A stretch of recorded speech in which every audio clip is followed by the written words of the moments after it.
Bismillahirrahmanirrahim. Assalamualaikum warahmatullahi wabarakatuh.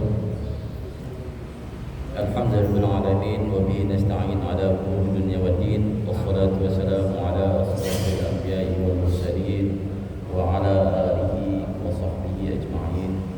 Rabbi shrah li sadri wa yassir li amri wahlul 'uqdatam min lisani yafqahu qawli. Amma ba'd. Bapak-bapak, jemaah salat zuhur Masjid Universitas Borobudur. Alhamdulillah siang hari ini kita jumpa kembali di mimbar kultum. Sesuai dengan kesepakatan DKM kemarin, kultumnya 7 sampai 10 menit ya Pak. Yuk kita ngebut. Saya melanjutkan bab wudu yang kemarin sudah kita selesaikan, yaitu fardu ketika berwudu. Sekarang kita masuk ke sunnah wudu. Ya. Sunnah wudu ini jika tidak dilakukan saat berwudu, wudunya tetap sah. Ya. Wudunya tetap sah. Jika tidak dilakukan, wudunya tetap sah karena sifatnya sunnah. Ya, jadi yang melakukan mendapat pahala, yang tidak melakukan tidak berdosa dan wudunya tetap sah. Sunnah wudu yang pertama yaitu membaca basmalah ketika memulai wudu. Jadi membaca basmalah bisa sempurnanya dengan mengucapkan Bismillahirrahmanirrahim, ya. Atau hanya dengan Bismillah, tapi lebih utama jika lengkap. Ya.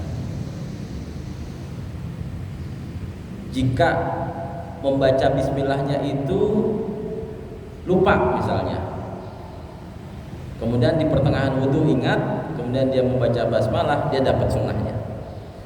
Tapi kalau wudunya sudah selesai, lupa dia tidak membaca basmalah, ya sudah, tidak apa-apa, wudunya tetap sah. Ya. Nah, ketika kapan membaca basmalah itu saat wudu, yaitu di awal wudu ketika mencuci tangan. Ya, jadi ketika wudu itu dimulai dengan cuci tangan itu dengan basmalah, karena kita menghilangkan kotoran di tangan. Ya. Nanti itu nomor 2 tuh, ya, mencuci telapak tangan. Itu ya, membaca basmalah. Itu yang pertama. Sesuai dengan hadis Rasulullah SAW bersabda, siapa yang berwudu dan dia tidak membaca basmalah, wudu itu menjadi pembersih pada anggota tubuh yang dibasuh saja, yakni membersihkan dari dosa-dosa kecilnya. Hadis riwayat Ad-Darqutni dan Al-Baihaqi. Hadisnya dhaif, tetapi Al-Hakim meriwayatkannya dan mensahihkannya. Kemudian yang kedua, sunnah wudu yang kedua adalah mencuci telapak tangan. Jadi disunahkan mencuci telapak tangan sebelum memasukkan tangan ke dalam wadah air. Kalau wudunya di wadah, ya. Ini kalau nggak diangkat sebelum. Ya. Atau jika berwudunya di keran, tetap harus cuci tangan. Dimakruhkan mencelupkan tangan ke dalam air sebelum cuci sebanyak 3 kali. Jadi kalau di wadah kita nggak cuci tangan dulu, itu langsung masuk, itu dimakruhkan. Ya. Karena kita nggak tahu tangan itu kemana sebelum berwudu.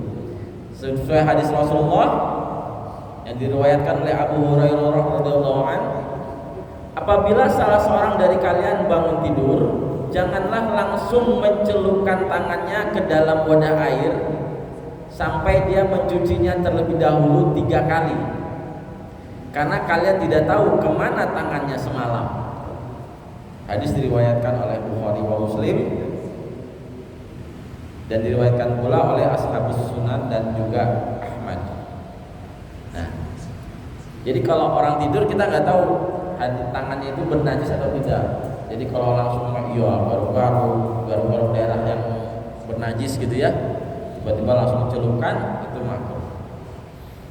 Ya. Udah 5 menit nih, luar biasa. Nomor 3, sunnah wudu yang ketiga adalah bersiwak. Nah ini, itu Rasulullah sampai bersabda ya, diriwayatkan oleh Utsman dan juga oleh Al-Bukhari dan Muslim dan Abu Dawud. Ini sahih ya. Kata Rasul, jika saja tidak memberatkan umatku, niscaya aku akan perintahkan mereka untuk bersiwak setiap kali hendak sholat. Meski sunnah, tapi Rasul sampai bersabda seperti ini. Jika tidak memberatkan, maka akan perintahkan.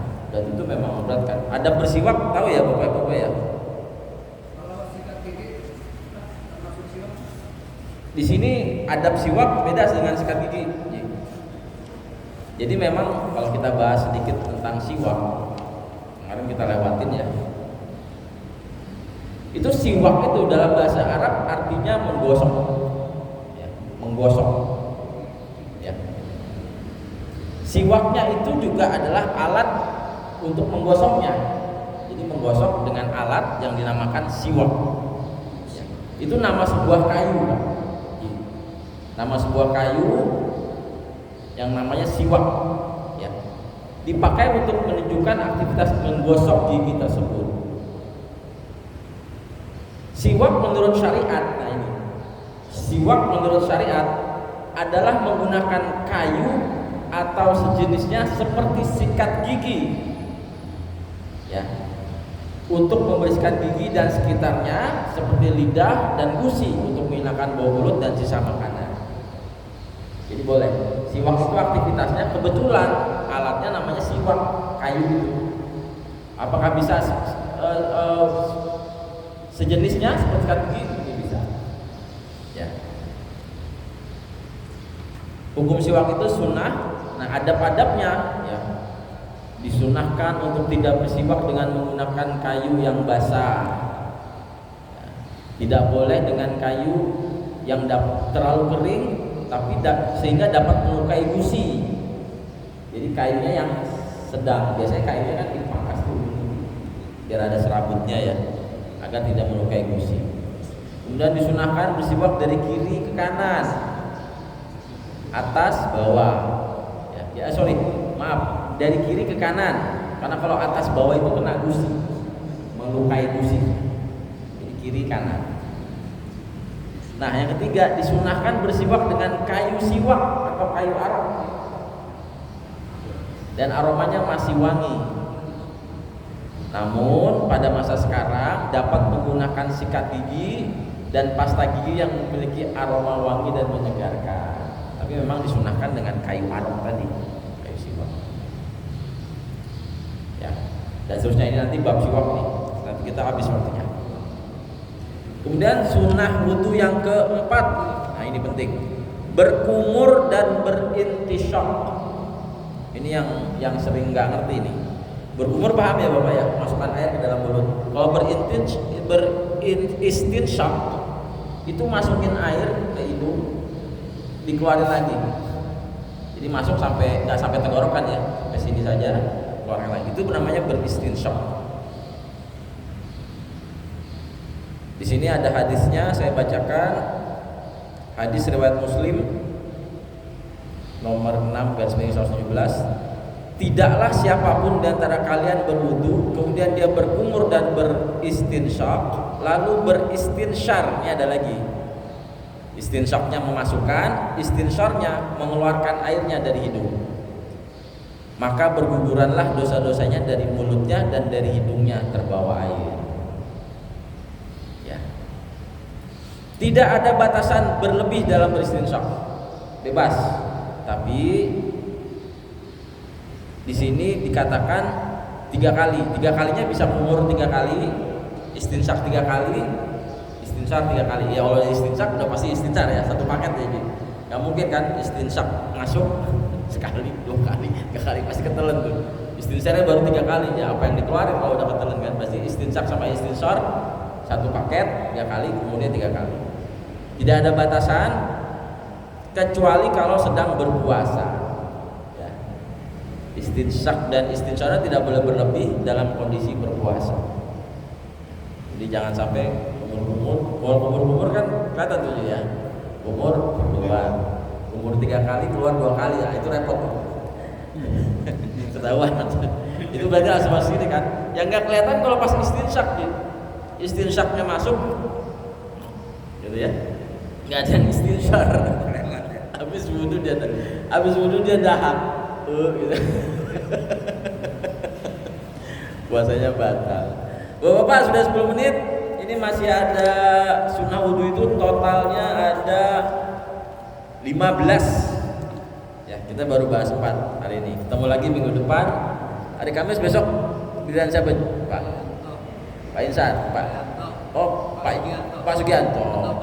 Atau Pak Irsan, atau Haji Eman, atau Pak Ustadz Saidku. Ayo diramaikan lagi. Ya, insya Allah minggu depan saya juga nggak kemana-mana. Bapak-bapak terima kasih, semoga bermanfaat. Diramaikan lagi kultumnya. Prof, saya buruk Prof. Waduh, lihat ada Prof.